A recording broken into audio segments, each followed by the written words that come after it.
Alhamdulillah alladzi anzala al-Qur'an. Segala puji bagi Allah Azza wa Jal yang menurunkan Al-Qur'anul Karim.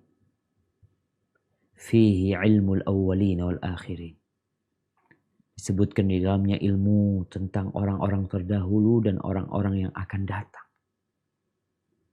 Wassalatu wassalam ala sayyidil mursalin wa imamil muttaqin qaidil ghurril muhajjalin sayyidina wa maulana Muhammadin wa ala alihi wa ashabihi ajma'in. Ya Allah, semoga salat dan salam senantiasa Engkau curahkan untuk hamba kekasih-Mu, untuk baginda Nabi kita Muhammad alaihi salatu wassalam, sebaik-baiknya yang mengajarkan ilmu dan sebaik-baiknya yang memberikan contoh kepada umatnya. Dan semoga salat itu bersambung untuk keluarga beliau, untuk istri-istri beliau, untuk putra-putri beliau, dan untuk seluruh sahabat Nabi. Semoga Allah meridhai kita bersama mereka. Amma ba'd, jamaah rahimakumullah, bicara aku fakir ilmu. Coba nih, malam ini malam tanggal 3 bulan Jumadal Ula. Kita akan melihat perbedaan orang yang berilmu dan orang yang fakir ilmu. Orang yang fakir ilmu akan memandang hari ini tanggal 17 Desember. Sebentar lagi akan tutup tahun. Tanggal 25 ada Christmas. Setelah itu ada tahun baru. Ilmu dia hanya sampai sana. Sedangkan ilmu yang sebenarnya hari ini nih, malam tanggal 3 Jumadal Ula. Dan kita melihat bulan sabit sudah terbit di ufuk barat. Orang yang berilmu akan memandang awal masuk bulan ini sebagai karunia. Dia akan berdoa sebagaimana doa Nabi alaihi salatu wassalam. Allahumma ahillahu alaina bil amni wal iman was salamati wal islam. Rabbi wa rabbukallah. Dia akan mengatakan, ya Allah, jadikan awal bulan ini. Ingat, tuh orang yang berilmu memandang bahwasanya ini nih tanggal 3.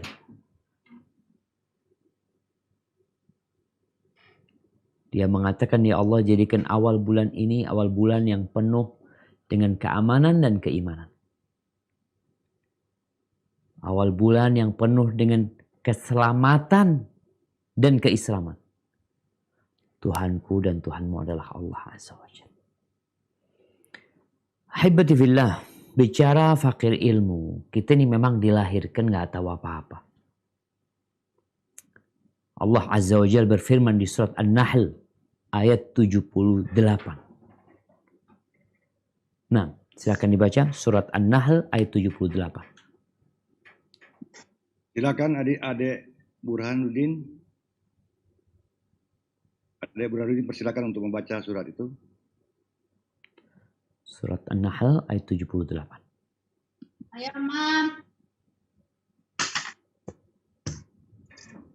Burhanuddin ada? Afwan, Pak Ilham, ini sepertinya Burhanuddin bermasalah dengan itunya HP apa? Mungkin ini diganti yang Ustaz. Nah, silahkan. Siapa yang mau ganti? Silakan. Ya. A'udzu billahi minasyaitonir rajim. Bismillahirrahmanirrahim. Wallahu akhrajakum min butuni ummahatikum la ta'lamuna syai'an wa ja'ala lakumus sam'a wal absara wal af'idah la'allakum tashkurun. Dan Allah mengeluarkan kamu dari perut ibumu dalam keadaan tidak mengetahui apapun, dan Dia memberimu pendengaran, penglihatan, dan hati nurani agar kamu bersyukur. Subhanallah. Jelas nih kita semua sama. Keluar dari perut ibu kita nggak tahu apa-apa. Tapi Allah Azza wa Jalla memberikan kepada kita fasilitas. Allah menjadikan bagi kita pendengaran, ini sarana untuk menuntut ilmu. Allah berikan kepada kita penglihatan, ini juga sarana untuk belajar, untuk mengusir kebodohan kita. Bisa dengan membaca dan bisa dengan memandang. Tapi pendengaran dan penglihatan tidak ada gunanya kalau tidak ada wadah untuk menampung apa yang didengar dan apa yang dilihat, yaitu hati nurani.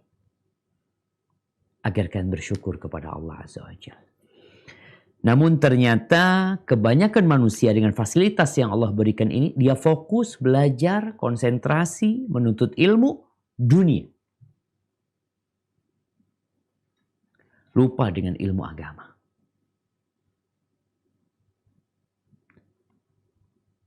Apakah kita lupa dengan masa sebelum datangnya Islam? Di sana ada peradaban-peradaban yang mentereng. Peradaban-peradaban yang mungkin secara pembangunan mereka maju. Secara dunia kita kalau melihat peradaban Persia. Kita ngelihat sekarang bangunan-bangunan yang seperti Kubah. Itu asalnya dari sana. Jadi kalau ada yang berpikir Kubah itu awalnya umat Islam. Bukan. Masjid Nabawi itu bertahun-tahun gak ada kubahnya. Dibangun oleh Nabi SAW seperti kebanyakan bangunan di Arab sana. Kotak doang. Gak ada kubah. Kemudian kita tahu yang namanya Romawi. Wah, jangan ditanya. Mereka juga maju secara ekonomi, ya, secara militer. India, Cina. Mereka adalah peradaban-peradaban yang cukup tua dan memiliki kontribusi dalam urusan dunia. Namun semua itu sebelum datangnya Islam dikenal dengan masa jahiliyah. Masa kebodohan. Loh, masa dikatakan bodoh, Ustaz? Iya. Tatkala manusia tidak mengenal Tuhannya. Tatkala mereka nggak kenal dengan syariat yang Allah turunkan. Aturan yang Allah telah turunkan. Maka yang terjadi dari bodohnya mereka, api dipertuhankan. Mentari pun disembah. Patung-patung dan berhala pun dimintai pertolongan. Anak manusia, Nabi Isa alaihissalam, putranya Maryam, dipertuhankan. Dan masih banyak yang lainnya, bentuk-bentuk kebodohan sebelum datangnya Islam. Ini dalam urusan keyakinan. Dalam urusan keyakinan. Dan yang lainnya pun terjadi kebodohan tersebut. Urusan muamalat. Urusan ekonomi. Perbudakan merajalela. Ahibati fillah. Kemudian datanglah Islam. Kebodohan itu diusir perlahan-lahan. Di Ka'bah yang dahulunya ada 360 patung yang dipertuhankan oleh orang-orang musyrikin pun hilang. Bayi-bayi perempuan yang dikubur hidup-hidup sudah tidak ada lagi.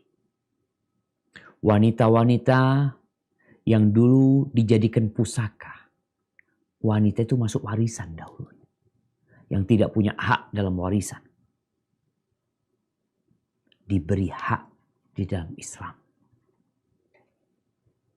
Tempat-tempat pelacuran yang dulu banyak di kota Mekah, itu pun dihilangkan. Diganti dengan syariat yang indah. Pernikahan. Ahibati fillah. Allah Azza wa Jal menggambarkan tentang kebodohan dan ilmu.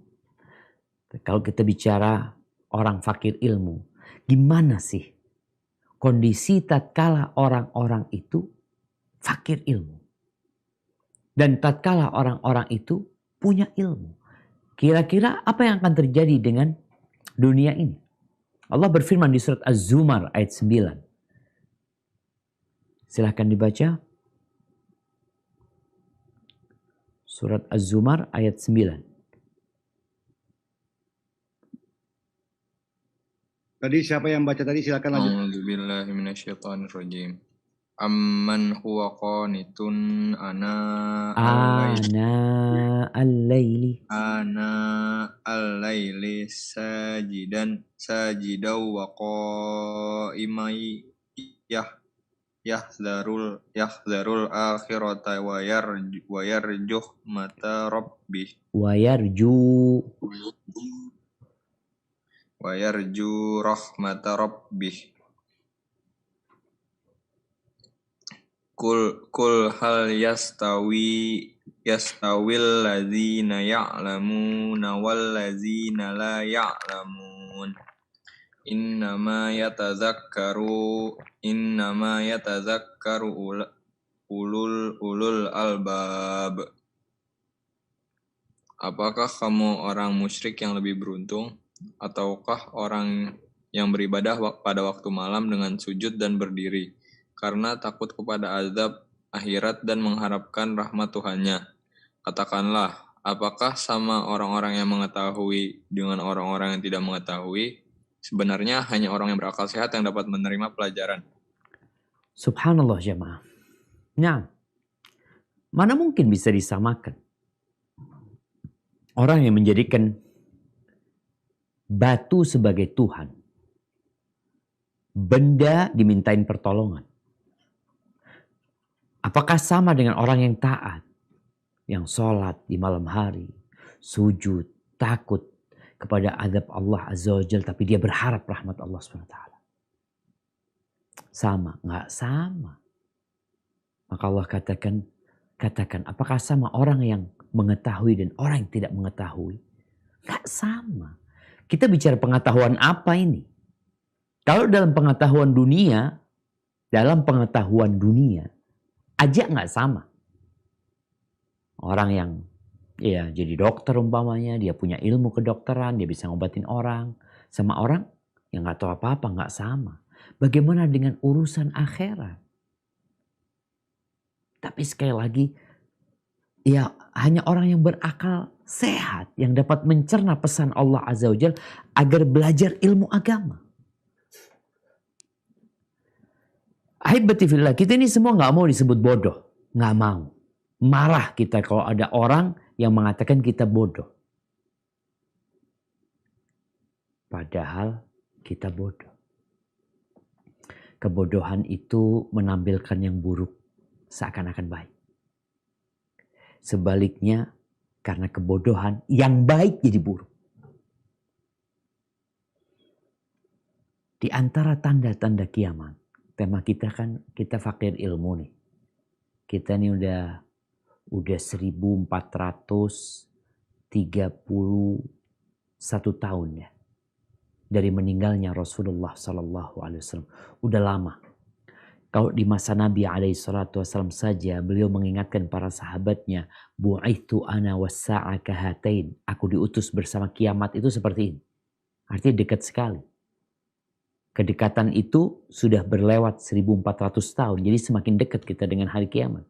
Di antara tanda-tanda dekatnya hari kiamat itu, subhanallah, kata Nabi SAW, diangkatnya ilmu. Munculnya kebodohan. Loh, benar Ustaz? Iya. Kita bicara ilmu agama. Ilmu tentang bagaimana kita kembali ke surga. Ilmu tentang halal haram. Kalau ilmu dunia semakin canggih manusia. Makanya kalau kita membaca, anak akan bacakan hadis-hadis Nabi SAW berkaitan dengan hal ini. Itu ilmu agama. Karena kalau ilmu dunia berarti nggak tepat dengan sabda Nabi SAW. Orang sampai canggih Ustaz. Dulu belum ada mobil, belum ada pesawat. Dulu nggak ada di meeting Zoom. Nggak ada internet. Sekarang ada, berarti manusia semakin pintar. Iya. Tapi yang dibicarakan oleh Nabi SAW adalah tentang kebodohan, tentang ilmu agama, tentang ilmu yang mewariskan kepada hamba untuk takut kepada Allah. Agar engkau tidak makan hak orang lain.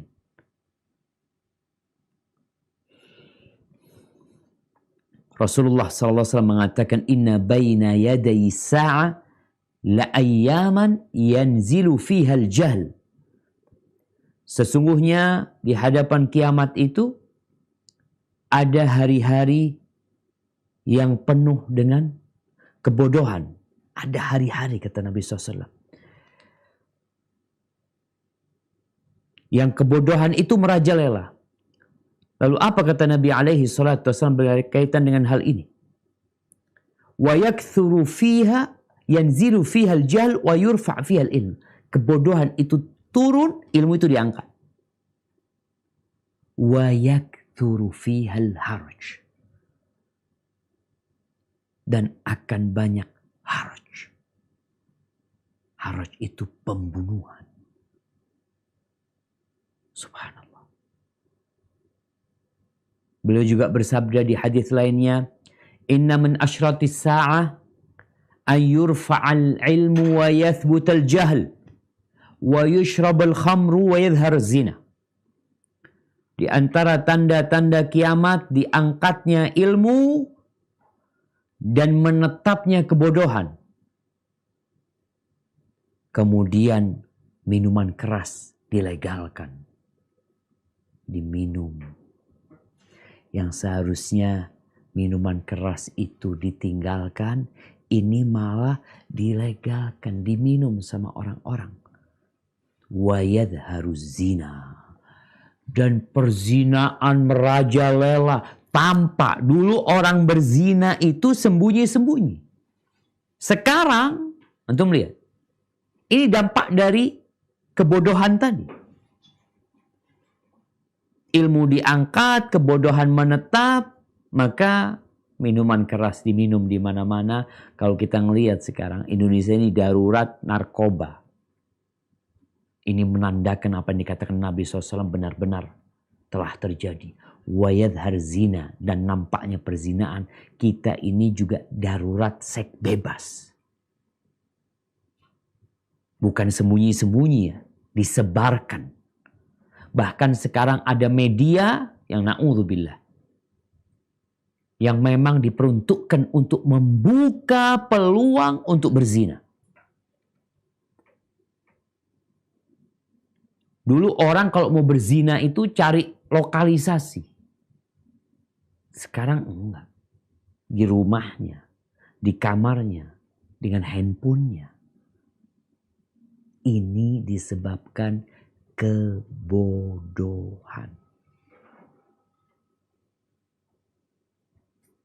Semua sarana menuju ke perzinaan itu sangat terbuka sekali. Bercampurnya laki dengan perempuan ya. Di sekolah-sekolah, di tempat-tempat kerja. Karena faktor kebodohan. Nggak tahu. Minuman keras. Masih ada yang berpikir untuk dilegalkan.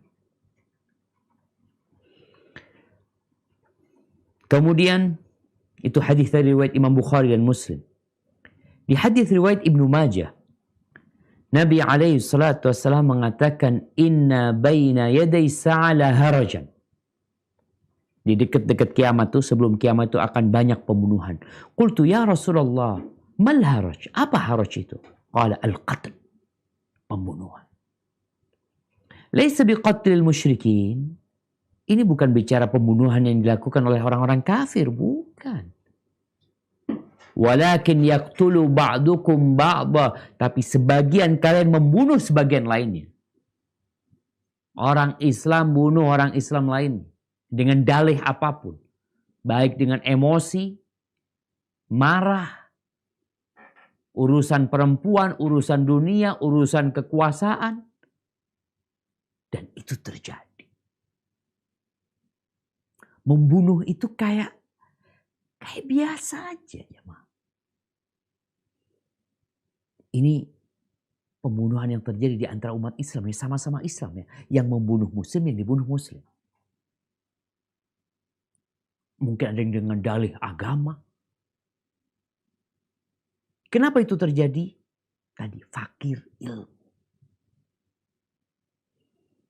Ahibati fillah, dan berkaitan dengan ilmu atau kebodohan dengan ilmu yang dimaksud oleh Nabi SAW di kiamat ini atau sebelum kiamat ini adalah karena dua hal. Yang pertama kebodohan dengan ilmu syariat. Yang kedua kebodohan dengan bahasa Arab. Kebodohan dengan agama, dengan hukum-hukum agama, dengan aturan-aturan agama, dan kebodohan dengan bahasa Arab.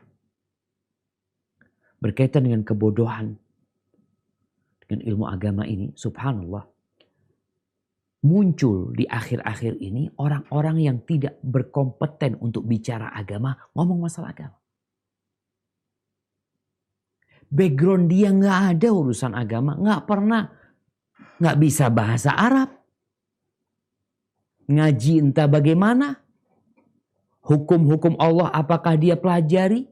Tahu-tahu bicara tentang urusan agama. Engkau siapa? Oh. Jangan tanya engkau siapa. Dia tanda-tanda kiamat. Rasul sallallahu alaihi wasallam dalam hadis riwayat Ibnu Majah, beliau mengatakan sayati 'alan nas sanawat khadda'at, akan datang kepada manusia tahun-tahun yang penuh dengan penipuan. Yusaddaqu fiha al-kadhib, pendusta dipercaya. Wa yukadzabu fiha shadiq, yang terpercaya malah dikatakan hoax. Oh, pendusta, padahal dia benar. Wa yu'tamanu fiha al-kha'in, pengkhianat dikasih amanah. Wa yakhunu fiha al-amin wa yukhawwanu fiha al-amin, dan orang yang amanat malah enggak kasih amanah. Dianggap pengkhianat dia. Wa yantiqu ruwaibidah, dan akan berbicara ruwaibidah. Ruwaibidah. Siapa ruwaibidah? Qila wa ma ruwaibidah? Apa yang maksud dengan ruwaibidah? Kata Nabi alaihissalatu wassalam, ar-rajulu tafih fi amril amal. Orang yang tadi, yang gak punya nilai sebenarnya. Orang yang sepele secara keilmuan. Gak ngerti apa-apa urusan agama. Tapi ngomong tentang maslahat umat. Ini masa depan umat. Dan itu terjadi. Kemudian jamaah, kata Nabi juga dalam hadis riwayat Tabrani berkaitan dengan fakir ilmu ini. Inna min asyratis sa'ah, di antara tanda-tanda kiamat itu, ayul tamasal ilmu indal asagir. Ilmu itu dipelajarin dari orang-orang yang gak berkompeten. Kita bicara ilmu agama. Asagir, orang-orang yang kecil secara keilmuan agama. Dijadikan tokoh. Apalagi sekarang ada media. Adanya media ini membuat orang-orang yang gak paham agama, yang mungkin dia punya ilmu. Tidak dikatakan dia gak punya ilmu, dia punya ilmu. Tapi masuk asagir, masuk yang junior dia itu. Secara keilmuan. Tapi media mengangkat dia, memblow up dia seakan-akan dia imamul muslimin. Seakan-akan dia alim ulama'il ummah. Media. Dan itu sudah terjadi. Ahibati fillah, bicara kebodohan dengan ilmu syariat dan bahasa Arab ini. Kalau bicara ilmu syariat, jamaah subhanallah ya. Kita lihat bagaimana para sahabat Nabi itu perhatian dengan ilmu ini. Makanya mereka berusaha untuk mengajarkan kepada generasi yang selanjutnya. Kemudian kepada generasi selanjutnya. Mereka kalau melihat ada gelagat-gelagat dari sebagian tabi'in yang kayaknya menjauh dari ilmu agama, diselamatkan oleh mereka. Seperti kisah di Kufah. Abdullah bin Mas'ud radhiyallahu anhu, beliau mengatakan alaika bil ilm. Engkau hendaklah belajar ilmu ya. Belajar engkau. Ini 1400 tahun yang lalu zaman kira-kira. Ibnu Mas'ud mengatakan alaika bil ilm qabla an yuqbad, sebelum ilmu itu dipegang atau digenggam. Wa qabduhu an yadhhaba ahluh, dan digenggamnya ilmu itu dengan matinya orang-orang yang berilmu. Ini nasihat kepada tabi'in, sebelum sahabat meninggal dunia tuh kalian belajar gitu. Mereka masih ada. Bentar lagi mereka meninggal dunia. Di masa Abdullah bin Mas'ud di Kufah tuh muncul satu kelompok manusia yang mereka menyepi ya. Mereka meninggalkan kota untuk fokus ibadah. Kemudian mereka di sana di padang pasir ya, atau di dekat kuburan lah sana. Mereka itu bikin masjid di padang pasir sana. Kemudian mereka fokus ibadah di sana. Akhirnya didatengin oleh Abdullah bin Mas'ud. Ketika datang, orang-orang senang.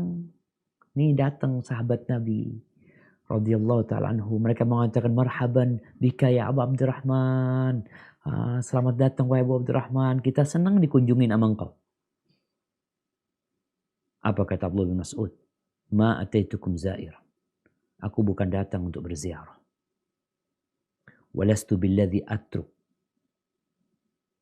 Aku tidak akan meninggalkan tempat ini sampai ini masjid dihancurin. Subhanallah. Innakum la ahda min ashabi Rasulillah SAW. Apakah kalian lebih pintar daripada sahabat Nabi? Kalian merasa lebih pintar dari para sahabat Nabi? Gimana kalau semua orang melakukan seperti apa yang kalian lakukan? Semua fokus, kita diciptakan untuk beribadah kepada Allah. Udah sholat aja, menyendiri. Mungkin masjid di kampung sana, mungkin di hutan, mungkin di mana.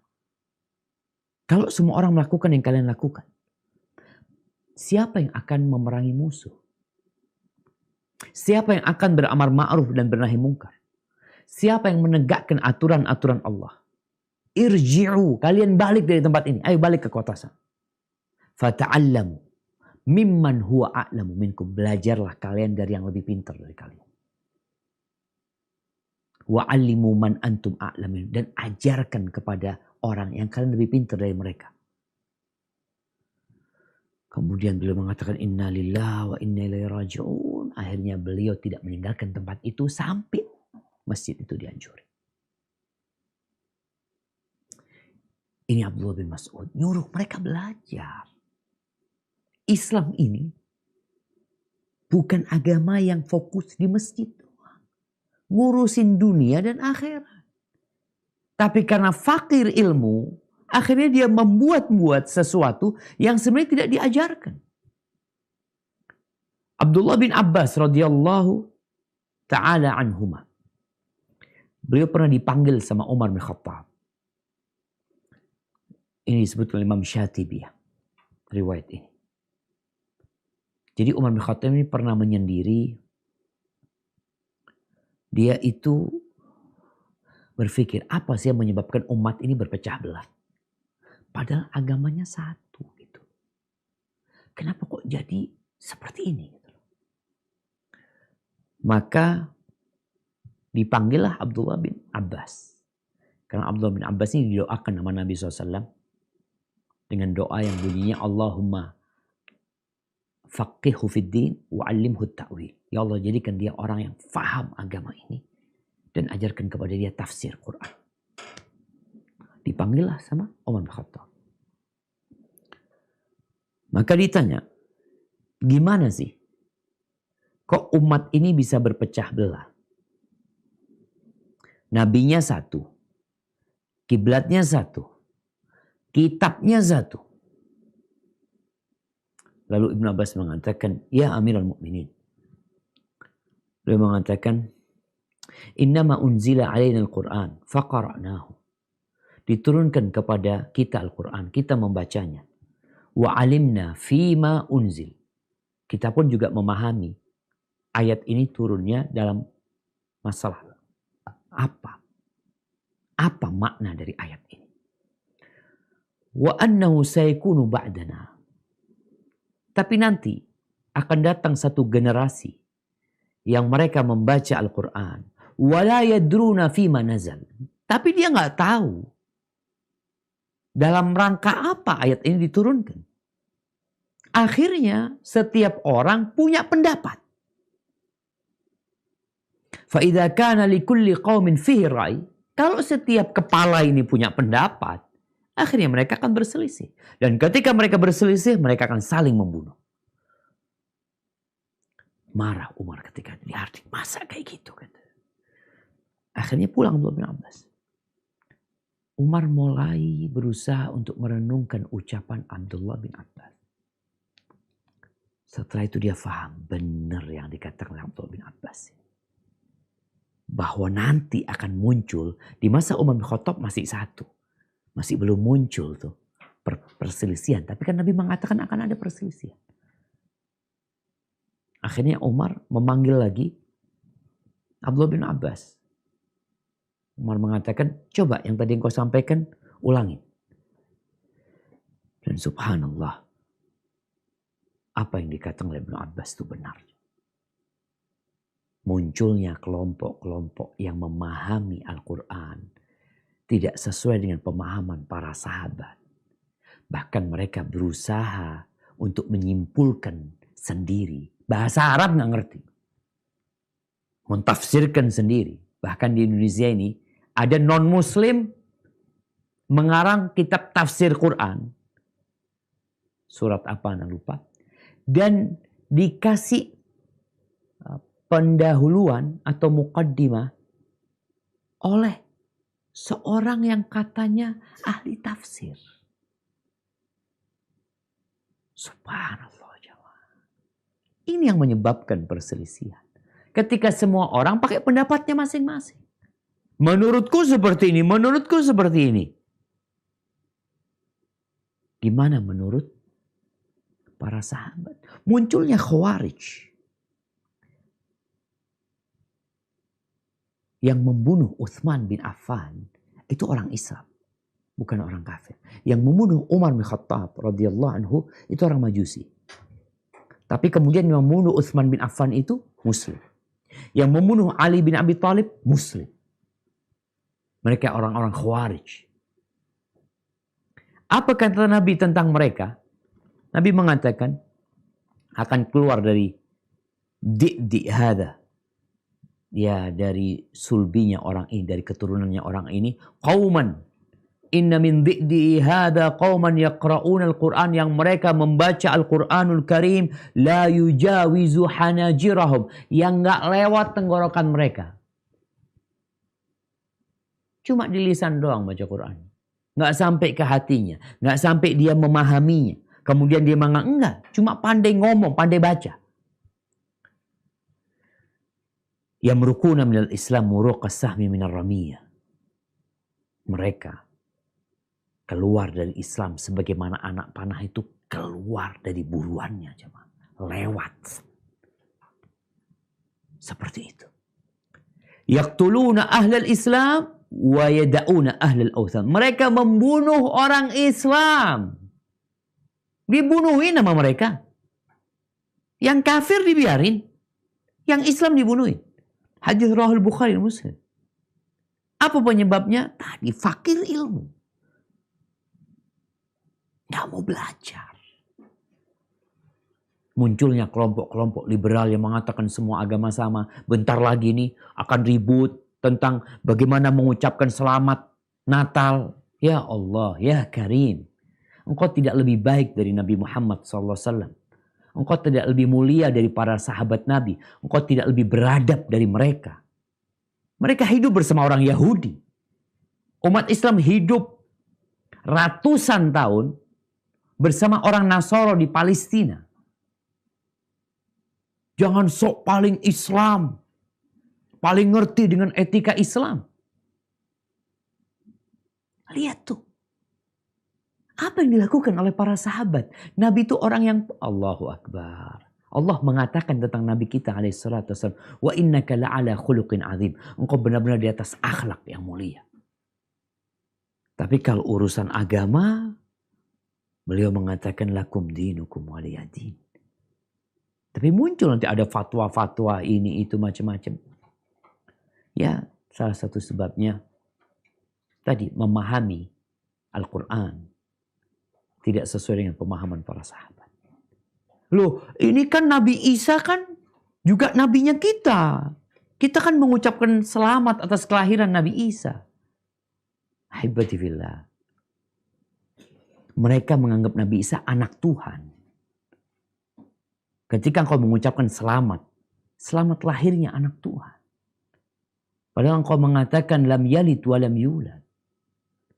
Kalau anaknya orang Nasoro lahir, anaknya orang Nasoro tetangga kita ucapkan selamat, nih toleransi. Ya Allah udah lahir anaknya, mudah-mudahan jadi anak soleh. Yang berbakti sama orang tuanya. Doakan, ini toleransi. Tapi kalau mengatakan ini lahirnya anak Tuhan, afwan. Kita beda keyakinan. Tuhan gak punya anak. Tuhan itu tidak beranak dan tidak diperanakkan. Kita katakan lakum dinukum waliyadin. Tapi sekali lagi ketika fakir ilmu kita itu, oh ini cocok. Ini ustadz intoleransi nih kayak gini nih. Iya, ini ciri-cirinya. Ciri-ciri ustadz intoleransi itu tidak mau mengucapkan selamat Natal. Haibati fillah. Kita belajar ilmu dari ahlinya. Kita mencontoh yang sudah pernah mempraktekkan agama ini. Agama Nasrani sudah ada sebelum Nabi Muhammad SAW diutus. Jadi bukan hal yang baru. Kemudian engkau perlu berijtihad. Gimana nih? Udah selesai urusan. Kemudian kebodohan dengan bahasa Arab. Makanya kalau mau belajar sama ustadz, tolong cari ustadz yang paham bahasa Arab. Kalau yang nggak bisa bahasa Arab, kalau bicara sertifikasi dai, yang nggak bisa bahasa Arab, jangan dikasih. Kenapa seperti itu? Amr bin Ubaid pernah datang kepada Abi Amr bin Ala. Ada sekelompok orang Mu'tazilah yang berpendapat orang yang melakukan, orang Khawarij juga sama. Jadi orang yang melakukan dosa besar itu pasti masuk neraka, kekal di neraka. Bahkan keluar dari Islam. Bukankah Allah mengancam pelaku dosa itu, dosa-dosa besar dengan neraka? Benar. Datanglah dia berkata tentang tadi ancaman Allah. Lalu berkatalah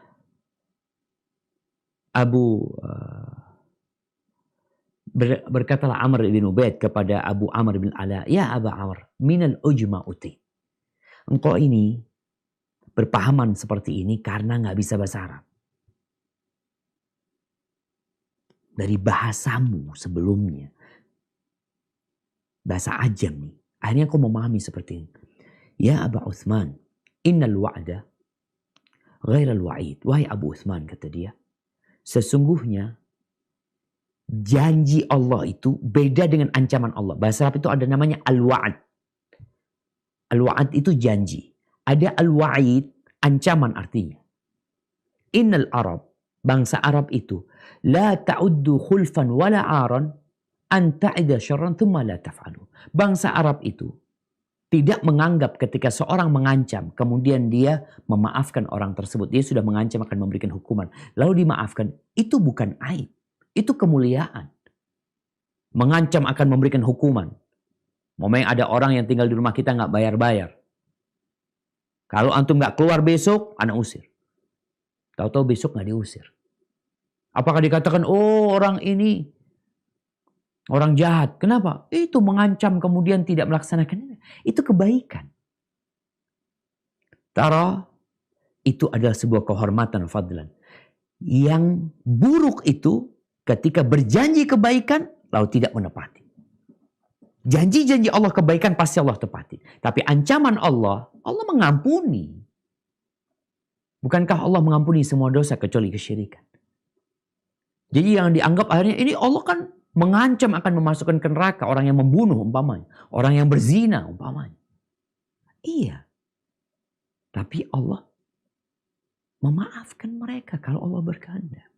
Jadi orang yang gak paham bahasa Arab ini, tuh akhirnya dia akan memahami sesuai dengan background dia, bahasa dia, tradisi dia. Sedangkan Al-Quran ini bahasa Arab. Maka kewajiban orang yang fakir ilmu ini yang pertama belajar. Tuntutlah ilmu. Yang kedua tidak berbicara sembarangan. Jangan. Kalau nggak paham dalam urusan agama, diam. Itu termasuk dosa besar. Allah mengatakan di surat Al-A'raf, nanti dibuka ya. Ayat 33. Wa antaqulu 'ala Allah ma la ta'lam. Engkau berkata, berpendapat atas nama Allah yang kau nggak tahu. Mengatakan ini loh hukumnya seperti ini. Islam tuh seperti ini. Yang benar aja, kalau nggak ngerti diam. Kemudian orang yang nggak ngerti itu bertanya. Yang fakir ilmu itu bertanya. Tapi jangan salah tanya. Allah di surat Al-Anbiya, Allah ayat 7 Allah mengatakan fas'alu ahla dzikri in kuntum la ta'lamun. Tanyalah kepada orang yang berilmu kalau kalian nggak ngerti. Jadi posisi orang fakir ilmu bertanya. Jangan beramal kecuali setelah menanyakan dan punya ilmunya. Kemudian menyerahkan kepada ahlinya. Ada masalah-masalah besar ya. Karena sekarang ini Anda lihat semua orang menulis. Di Facebook, di IG, semua orang berkomentar. Usahakan lebih banyak diam. Untuk masalah-masalah yang besar ada para ulama. Biarlah mereka yang berbincang dalam masalah itu. Dan engkau ikut apa yang diarahkan oleh para ulama yang benar-benar ilmunya sesuai dengan pemahaman para sahabat Nabi.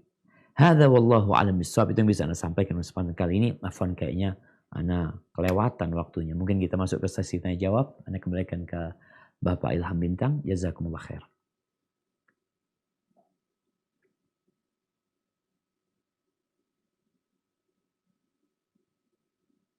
Terima kasih Ustadz Syafiq, Bapak-Bapak dari Ibu Jamaah Ar-Rohat. Demikian tadi uraian dari kajian Ustadz Syafiq bertema Aku Fakir Ilmu. Waktunya pas 40 menit. Dan sekarang kita punya waktu 30 menit yang sisa bisa dipergunakan untuk tanya jawab.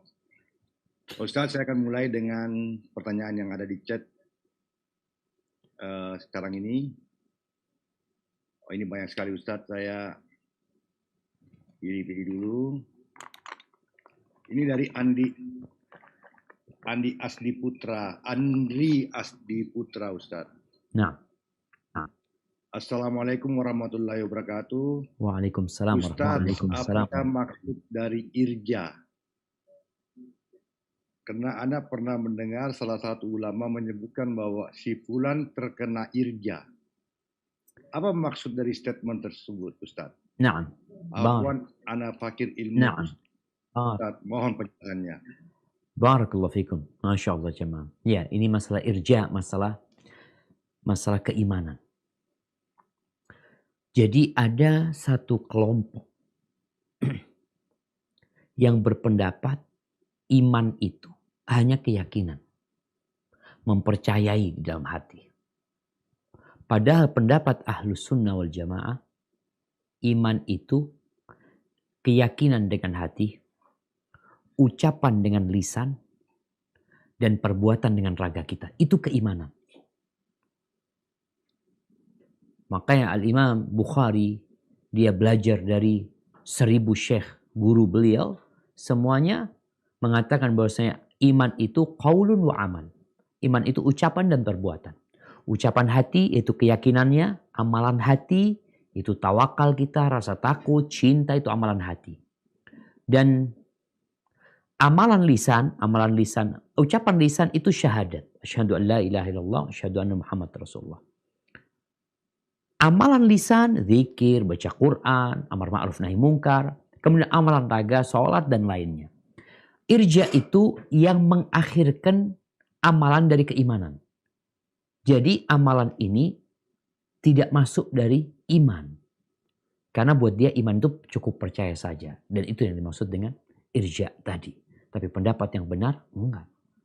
Iman itu ucapan dan perbuatan. Ucapan hati dan perbuatan hati, ucapan lisan, perbuatan lisan, dan amalan raga kita. Mungkin itu maksudnya. Hadza wallahu a'lam bissawab. Nah, Baik Ustadz, sebelum saya melanjutkan pertanyaan dari jamaah berikutnya,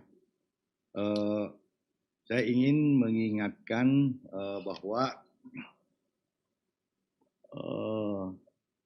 Facebook juga bisa, jadi jamaah yang di Facebook juga bisa mengajukan pertanyaan melalui laman Facebook.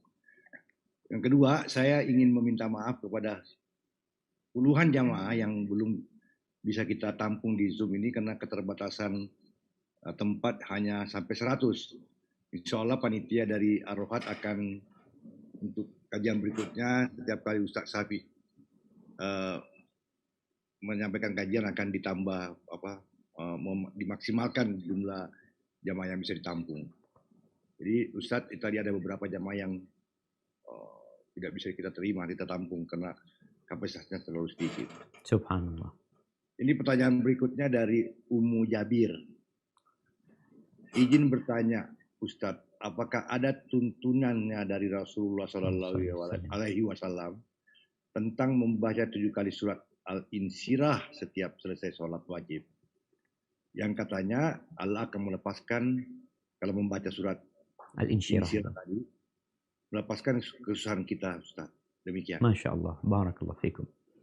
Ya jemaah, Masya Allah, ini yang bertanya Ummu Jabir. Ana takut istri Ana yang tanya ya, karena istri Ana juga Ummu Jabir. Tapi berkaitan dengan membaca surat Al-Insyirah setiap selesai sholat sebanyak 7 kali. Alhamdulillah ini ditanyakan. Kalau ditanyakan kepada Ana nggak tahu. Ana tidak pernah mendapatkan hadis yang sahih yang berkaitan dengan tadi. Yang dianjurkan dibaca setiap selesai sholat itu adalah Qul huwallahu ahad, Qul a'udzu birabbil falaq, Qul a'udzu birabbin nas. Dan ayat kursi. Berkaitan dengan Al-Insyirah. Orang ini kan kadangkala ketika beramal, dia berharap fadilah. Memang di surat Al-Insyirah kan ada ucapan Allah kepada Nabi SAW. Alam nashrah laka sadrak. Wa wada'na anka wizrak. Alladhi anqadha dhahrak. Wa rafa'na laka dhikrak. Fa inna ma'al usri yusra. Inna ma'al usri yusra. Fa idza faraghta fansab wa ila rabbika farghab. Memang secara makna di sini ada janji Allah Azza wa Jalla. Jadi ketika seorang membaca Al-Quran, di sini pentingnya fahami maknanya. Kita boleh membaca surat itu. Tapi kalau kita umpamanya bikin acara 7 kali, ini yang perlu adanya tuntunan dari Nabi SAW. Apakah memang Nabi mengajarkan untuk membaca 7 kali? Kalau ada, ya kita amalkan gitu. Kalau nggak ada, ya jangan sampai kemudian kita mendawamkan sesuatu yang ternyata Nabi tidak mengamalkannya. Tapi yang jelas, makna surat Al-Insyirah itu tadi ada pembuka buat hati kita. Engkau ketika susah, ketika punya masalah, lalu membaca firman Allah, fa inna ma'al usri yusra. Maka sesungguhnya bersama kesulitan ada kemudahan. Inna ma'al usri yusra. Sesungguhnya bersama kesulitan ada kemudahan. Itu akan membuat engkau jadi subhanallah. Jadi berbaik sangka sama Allah Subhanahu wa taala. Itu yang diharapkan. Jadi baca itu, ya Allah akan ada kemudahan, yakin akan ada kemudahan. Ini janji Allah Azza, 2 kali Allah mengulangin. Tapi untuk membacanya setiap selesai sholat 7 kali, wallahu a'lam bishawab, Anda nggak pernah mendapatkan itu, maka coba ditanyakan kepada yang lainnya. Kemudian kalau nanti ada yang lainnya mengatakan, Ustaz ini katanya berdasarkan pengalaman Ustaz. Kalau berdasarkan pengalaman ini tidak bisa dijadikan sandaran jemaah. Sandaran kita adalah apa yang diajarkan oleh Rasulullah SAW kepada kita. Tapi yang jelas membaca Al-Insyirah sesuatu yang dianjurkan. Karena itu termasuk bagian dari Al-Quranul Karim. Perbanyak baca itu di waktu-waktu. Tapi tidak mengkhususkan waktu tertentu dengan jumlah tertentu. Hadza wallahu a'lam bishawab. Nah.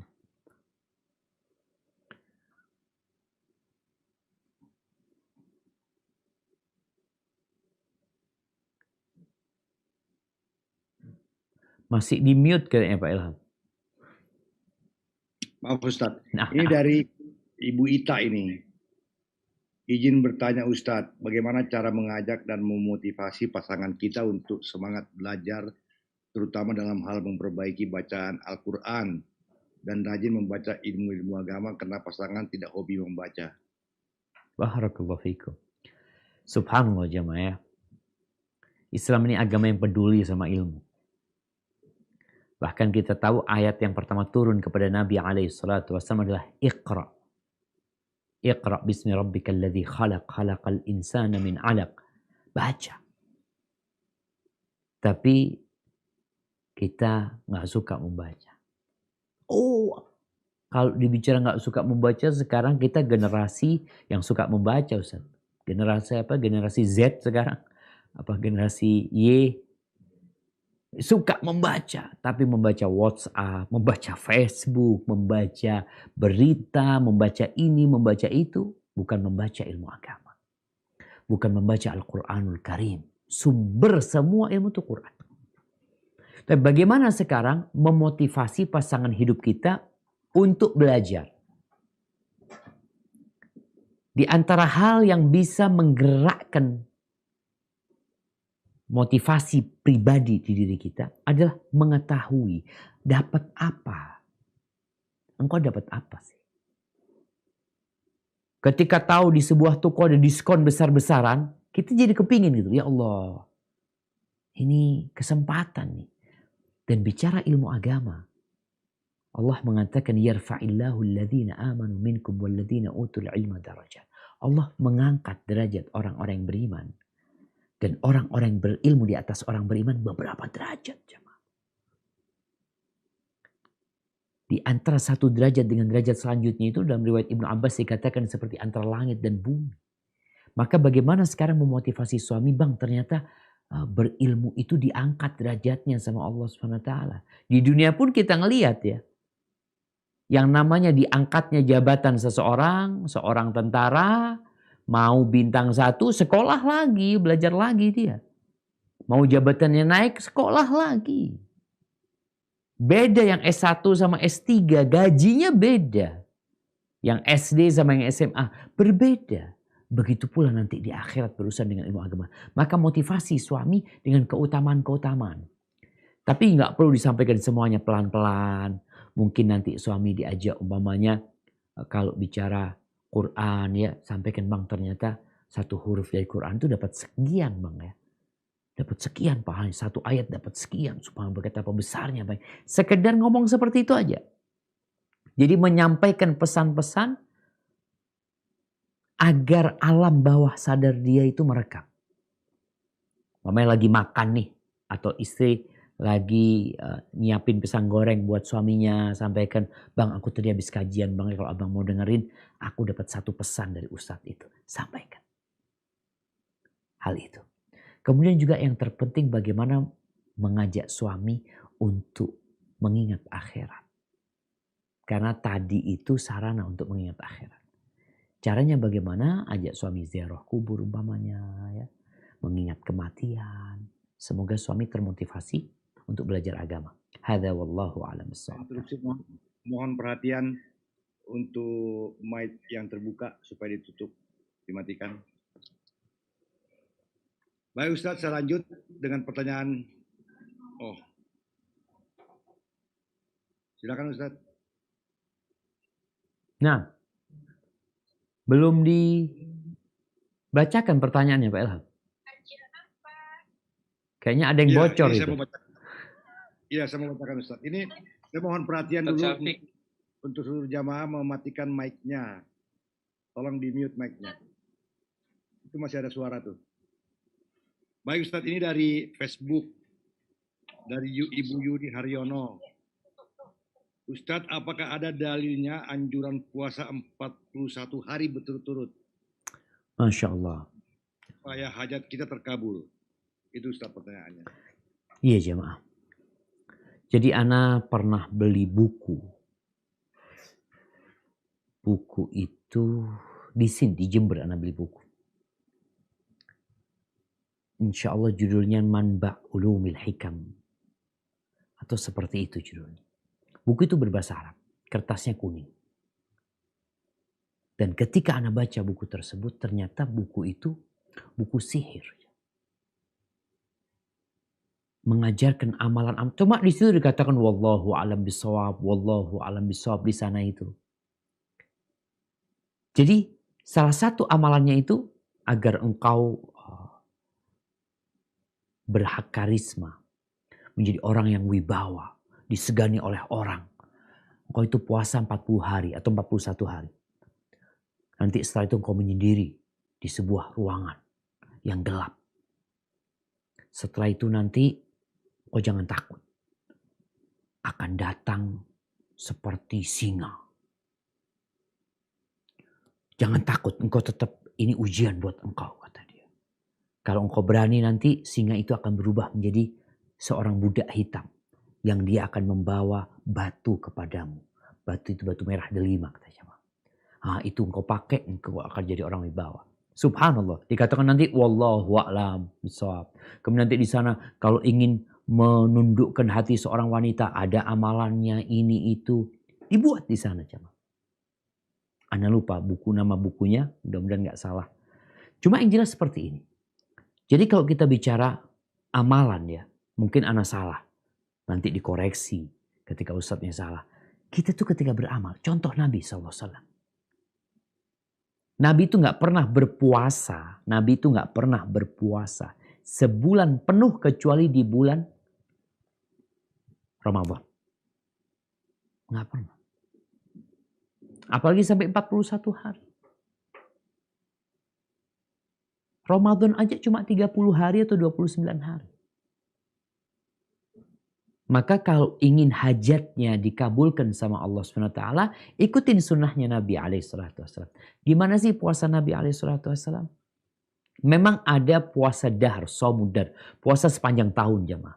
Puasa sunnah sepanjang tahun. Jadi bukan karena ingin hajatnya dikabulkan, bukan. Namun ini termasuk amalan yang gak disukai sebenarnya. La shoma man shoma dahr. Gak puasa tuh orang yang puasa sepanjang tahun. Walaupun memang ada cerita sebagian sahabat, ya dia memang gak ada kegiatan, ya dia puasa terus. Ketika dia mampu puasa, dia puasa terus. Tapi bukan karena tadi 40 hari, 41 hari, nanti hajatnya dikabulkan. Engkau ingin dikabulkan hajatmu, ikutin sunnah Nabi SAW. Terus terang, ana dulu fakir ilmu. Ketika ana di pesantren, ana itu pernah puasa mutih. Ada senior kita kakak kelas, waktu itu kita yang namanya masih muda, kita ingin punya ilmu, apalagi bela diri ya, itu dikasih amalan, puasa mutih. Jadi nggak makan daging, makannya cuma nasi waktu itu. Sampai ana pernah datang keluarga jenguk ana di pondok, dia Safik kata dia, kok kurus gini, pucet. Padahal ana sedang puasa mutih waktu itu. Karena fakir ilmu lagi. Kita pikir ada orang yang benar ilmunya. Ketika dia menyampaikan sesuatu, coba di cross check. Apakah memang benar Nabi SAW mengamalkan itu. Kalau enggak, cari amalan Nabi SAW.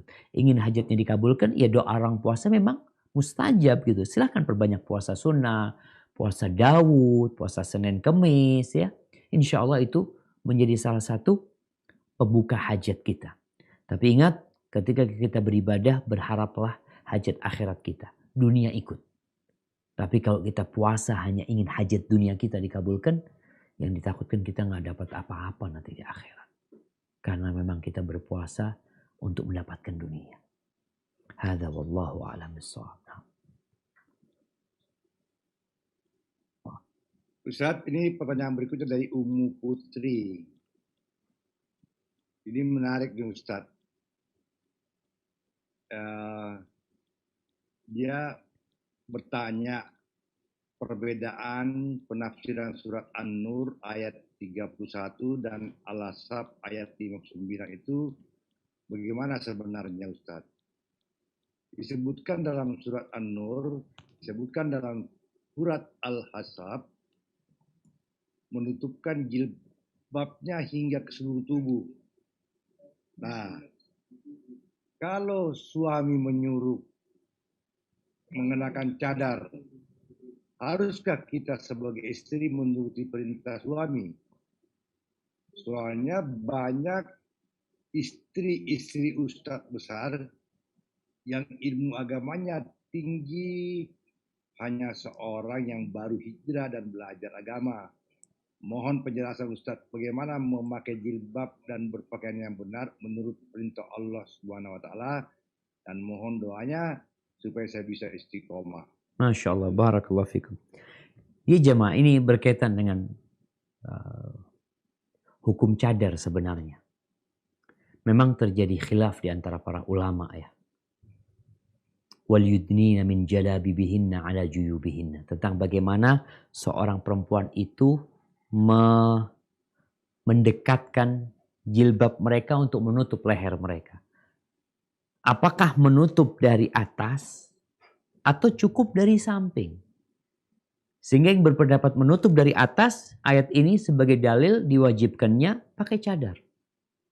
Tapi kalau tidak, karena ada orang dulu pakai cadar itu, pakai jilbab itu lehernya kelihatan. Maka disuruh untuk menutup tempat leher mereka itu ditutupi. Sehingga dada mereka pun tertutupi dengan jilbab tersebut. Memang ada khilaf di antara para ulama. Tapi khilaf ini bukan tentang disyariatkannya cadar. Semuanya sepakat tentang disyariatkannya cadar. Hanya tentang hukumnya wajib apa sunnah. Apa dianjurkan saja. Jadi kalau kita bicara sekarang, istri bagaimana kalau disuruh suaminya? Kalau disuruh suami, maka dia wajib mentaati suami. Kalau hukum cadarnya mungkin si akhwat ini berpendapat, enggak, anak berpendapat setelah anak kaji Ustaz, kok kayaknya enggak sampai tingkatan wajib cadar itu tersebut. Taib, enggak ada masalah. Tapi yang jadi masalah engkau disuruh sama suami. Sedangkan istri punya kewajiban mentaati suami selama perintah suami tidak bertentangan dengan perintah Allah Azza wa Jalla. Dan sekarang perintah suami tidak bertentangan. Maka tugas istri mentaati suami. Kalau bicara tadi istrinya ustadz, ya nggak ada masalah. Istrinya ustadznya tidak mewajibkan. Tapi ini suamimu mewajibkan kepadamu untuk pakai cadar. Maka pakailah cadar. Tapi kalau mungkin engkau ingin menyampaikan sesuatu kepada suami gitu ya. Artinya kalau bicara mungkin suami juga berpendapat ya nggak wajib. Tapi dia ingin istrinya pakai cadar. Mungkin dia ingin kecantikan istrinya tidak dilihat oleh orang. Nggak ada masalah. Tapi yang jelas kalau suami yang nyuruh wajib taat kepada suami. Semoga Allah memberikan istiqomah kepada kita semuanya. Barakallahu fiik. Nah. Ustadz, berikutnya dari Gozi. Ingin menanyakan tentang jamaah tabligh. Mereka berangkat meninggalkan keluarganya 3 bulan, 40 hari, 4 bulan sampai 1 tahun untuk berdakwah. Apakah ini benar Ustaz? Mereka pergi berdakwah dengan meninggalkan keluarga dengan waktu-waktu tertentu. Masya Allah. Barakallahu fikum. Nah jamaah. Inilah pentingnya ilmu tadi. Ilmu ini menjadikan kita jadi tahu mana yang wajib, mana yang sunnah, mana yang haram, mana yang makruh, mana yang mubah. Sehingga jangan sampai kita melaksanakan yang sunnah, meninggalkan yang wajib. Berkaitan dengan berdakwah, na'am. Kita punya kewajiban menyampaikan. Balighu anni walau ayat. Sampaikan dari aku walaupun 1 ayat. Itu perintah Nabi SAW. Engkau sampaikan. Kepada kerabatmu, kepada keluargamu. Oh, engkau mau berdakwah ke kampung fulan. Engkau belajar bagaimana cara berdakwah. Tapi ingat, engkau punya kewajiban. Jangan sampai engkau berdakwah. Dakwah ini fardu kifayah. Dakwah itu kewajiban bersama. Kalau sudah ada yang menjalankan, gak wajib lagi buat engkau. Makanya kalau dikatakan ada 2 orang yang berangkat berdakwah ke tempat suci, yang lainnya udah gak wajib. Tapi kalau kampung situ gak ada yang dakwain, semuanya jadi dosa. Jadi ingat, dakwah itu fardu kifayah. Kalau sudah ada yang melaksanakan, yang lainnya gak wajib. Tapi memberikan nafkah kepada istri, kepada anak-anak itu fardu ain. Itu kewajibanmu sebagai suami. Kewajibanmu sebagai kepala rumah tangga. Kalau akhirnya engkau melaksanakan yang fardu kifayah, meninggalkan fardu ain, ini menjadi sebuah kesalahan. Sebagian mengatakan, enggak, anak berdakwah. Allah yang nanggung istri anak dan anak-anak. Buktinya anak pulang, istri anak sehat. Anak-anak sehat. Subhanallah. Tetangga yang ngasih makan istrimu. Tetangga yang peduli sama anak-anak. Maka buat orang-orang yang berdakwah, silahkan berdakwah. Menyampaikan agama Allah dengan catatan kau punya ilmu. Tapi jangan sampai engkau menyampaikan sesuatu yang bukan disampaikan oleh Nabi SAW. Nggak punya ilmu yang cukup, akhirnya dia menyampaikan hadis-hadis yang dhaif, hadis-hadis yang palsu kadangkala. Dengan harapan orang itu tertarik. Dan ingat, engkau punya kewajiban kepada keluargamu, punya kewajiban kepada anak-anakmu. Lihat Rasulullah SAW. Apakah semua sahabat disebar? Sahabat-sahabat muhajirin, ayo semuanya berangkat. Berangkat ke sana, berangkat ke sana, berangkat. Rombongan berangkat. Rasulullah SAW mengutus, dipilih sahabat. Pernah Nabi SAW mengirim satu kelompok untuk mengajarkan ilmu ke satu kampung.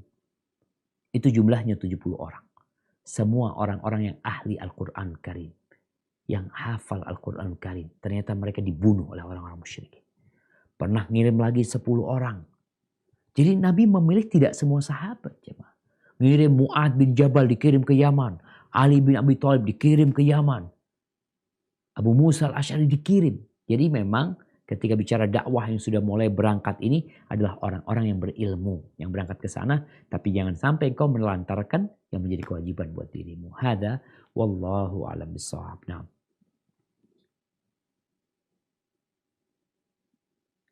Berikutnya Ustadz dari Takeuchi. Ini Takeuchi kayak nama orang Jepang nih.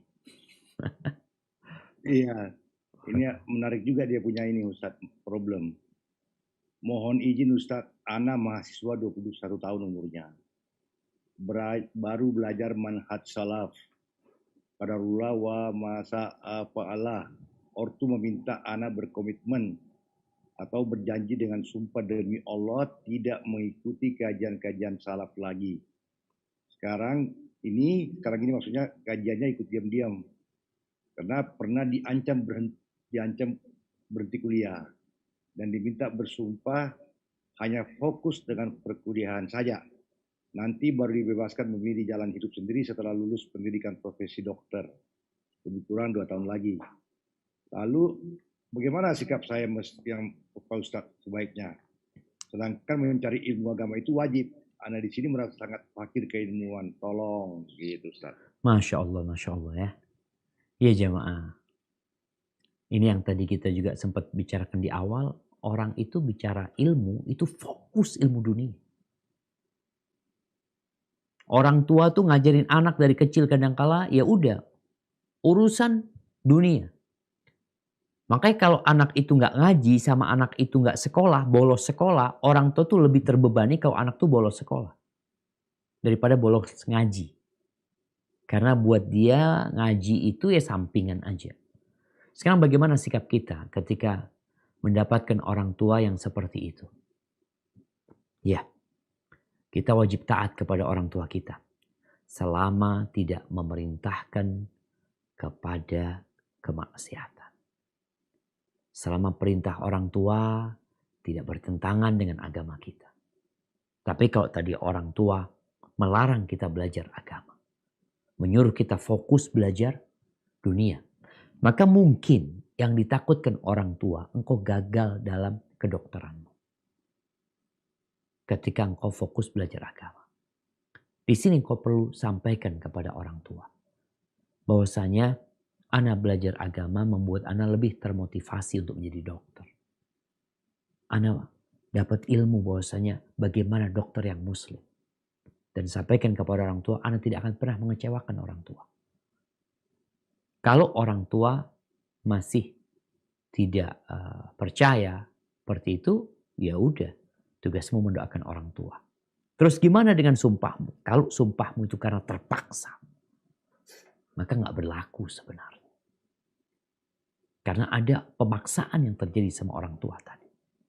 maka silahkan engkau tetap belajar secara sembunyi-sembunyi. Walhamdulillah sekarang nggak ada alasan untuk tidak belajar. Malam ini engkau bisa belajar tanpa orang tua tahu, ya, tanpa keluar rumah, tanpa meninggalkan kota. Dan ini sebuah karunia Allah di mana kita semua bisa belajar dari rumah kita masing-masing, jamaah. Hadza wallahu a'lam bissawab. Nah. Baik Ustadz, sekarang kita tinggal 2 pertanyaan lagi. Akan saya bagi, satu untuk jamaah di Facebookia. Yang satu lagi, ini ada yang minta izin bertanya langsung. Dari namanya Dinda. Silakan Ibu Dinda untuk menyampaikan langsung ke Ustadz. Assalamualaikum warahmatullahi wabarakatuh. Suaranya kurang besar. Assalamualaikum warahmatullahi wabarakatuh. Silakan. Sudah jelas? Masih kurang besar. Masih Tempelin kecil suaranya. mic-nya. Ustadz dengar suaranya? Kecil suaranya. Kecil sekali. Nah. Coba volumenya dinaikin. Ya, sudah jelas Kak Ustadz? Suaranya kayak ini volumenya kayaknya nggak naik tuh.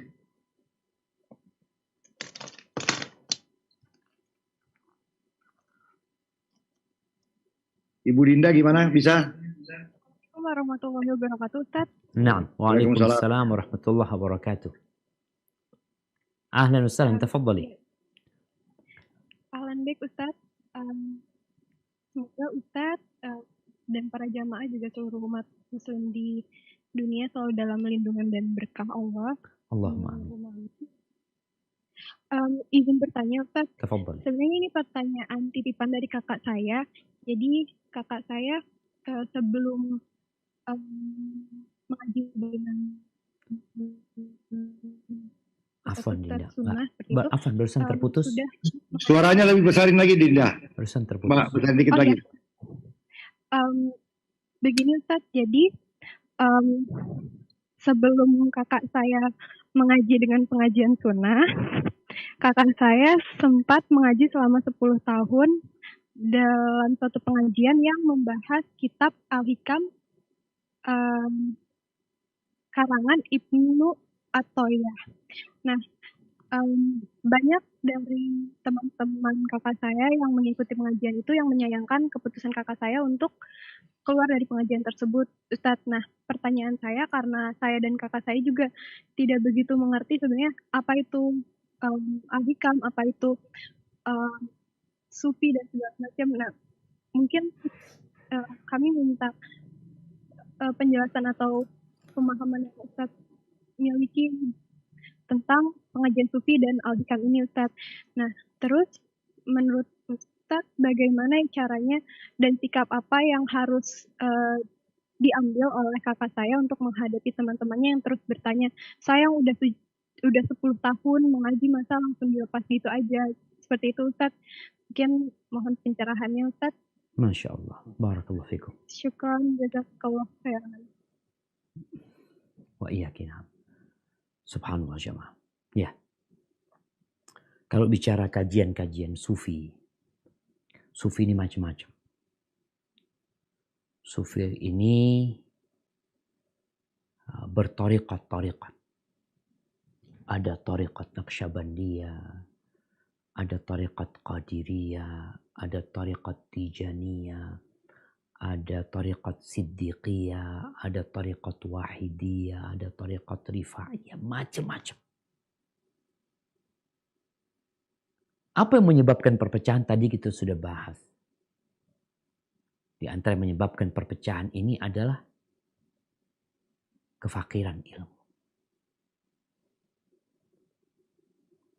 Kalau kita ingin masuk surga, ana yakin teman-teman yang ngaji kajian Sufi itu ingin masuk surga. Bahkan mereka ingin berada di derajat yang tinggi bersama Rasulullah Sallallahu Alaihi Wasallam. Namun untuk mencapai ke sana, kata Rasul Sallallahu Alaihi Wasallam, فَإِنَّهُ مَنْ يَعِشْ مِنْكُمْ بَعْدِي فَسَيَرَى اخْتِلَافًا كَثِيرًا. barang siapa yang hidup setelah aku mati, maka dia akan melihat banyak perselisihan.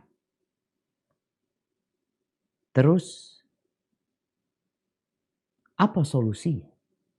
Ketika banyak thariqat, banyak firqah, banyak sekte yang semua mengklaim mereka yang paling benar, jalan mereka bersambung kepada Rasul sallallahu alaihi wasallam, bersambung kepada sahabat fulan. Umat jadi bingung. Ketika mereka disalahkan, ini lo baik lo Ustaz. Ustaz jangan mudah-mudah menyalahkan lo kajian orang. Ini baik, kita diajarkan dekat sama Allah SWT. Nah, ada banyak kebaikan yang mungkin diajarkan. Tapi kebaikan itu harus benar. Makanya Rasul SAW ketika menyampaikan kalian akan melihat banyak perselisihan. Solusinya, fa'alaikum bisunnati. Kalian hendaklah berpegang teguh dengan sunnahku. Wa sunnatil khulafa'ir rasyidin al-mahdiyyin min ba'di. Dan sunnah-sunnah khalifah yang setelah aku yang mendapatkan petunjuk mereka. Abu Bakar, Umar, Utsman, Ali. Sebagian mengatakan thariqat kita ini ada thariqat Siddiqiyah yang mengakunya ini sampai kepada Abu Bakar Siddiq radhiyallahu anhu. Tapi perlu dibuktikan. Kemudian tamassaku biha, berpegang teguhlah dengan sunnahku dan sunnah khalifah itu.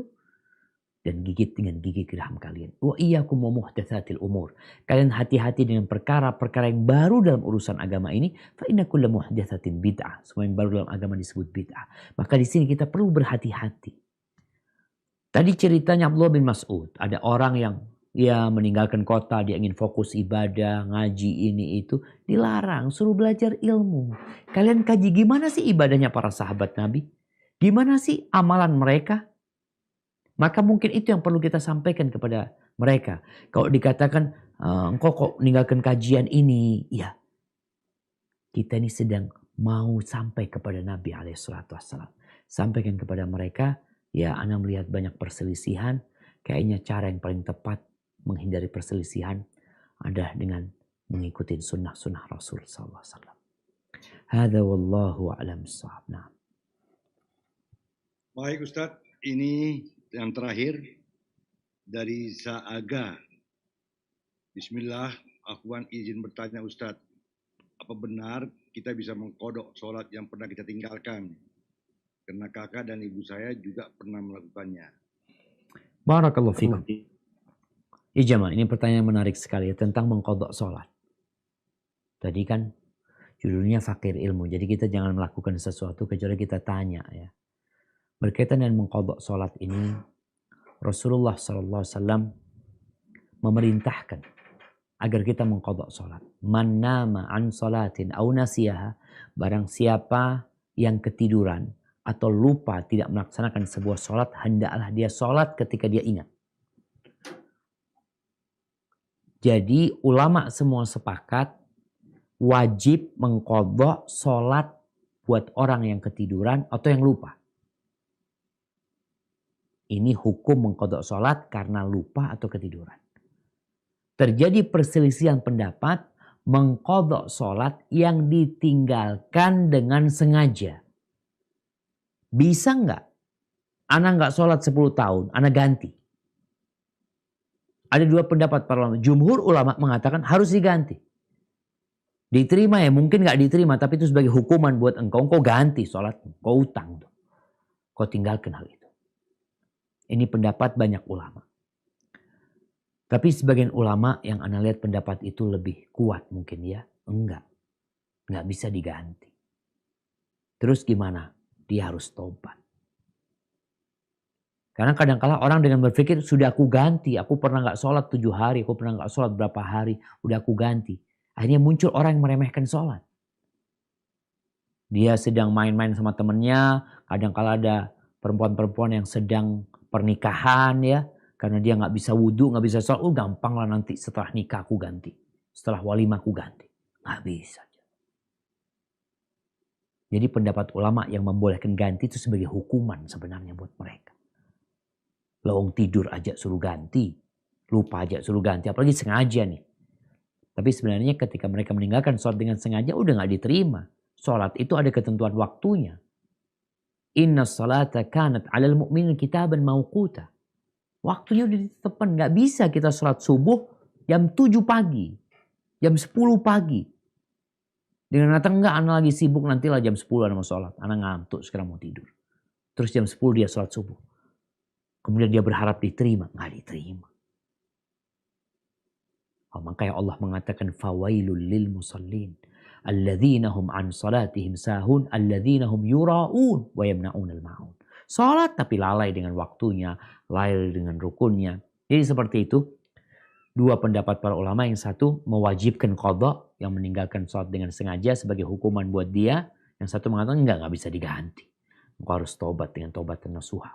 Perbanyak salat sunnah. InsyaAllah mudah-mudahan Allah ampuni dosa-dosamu. Hadza wallahu a'lam bishawab. Itu yang bisa saya sampaikan pada kesempatan kali ini. Kurang lebihnya mohon maaf, yang benar dari Allah, yang salah dari diri anak pribadi. Allah dan Rasul terbebaskan dari kesalahan itu. Barakallahu fiik. Ana kembalikan ke pembawa acara, Bapak Ilham. Jazakumullah khair. Terima kasih Ustadz, ilmunya menyerap betul ini. Bapak-bapak dan ibu-ibu jamaah Ar-Rohat, kita sudah sampai di akhir acara. Terima kasih atas kebersamaannya selama lebih kurang 90 menit dengan Ustadz Syafiq Basalama. Terima kasih atas kepatuhannya untuk mengikuti protokol berzoom, tidak menyalakan mic selama kajian berlangsung. Mudah-mudahan kajian yang disampaikan oleh Ustadz Syafiq Basalama semuanya berkah ilmu buat kita semua. Demikian Ustadz, terima kasih banyak sekali lagi atas nama Majelis Taklim Ar-Rohat. Dengan demikian, sampai ketemu dalam acara kajian berikutnya. Selamat tahun baru Ustadz. Wabillahi taufiq wal hidayah. Wassalamualaikum warahmatullahi wabarakatuh.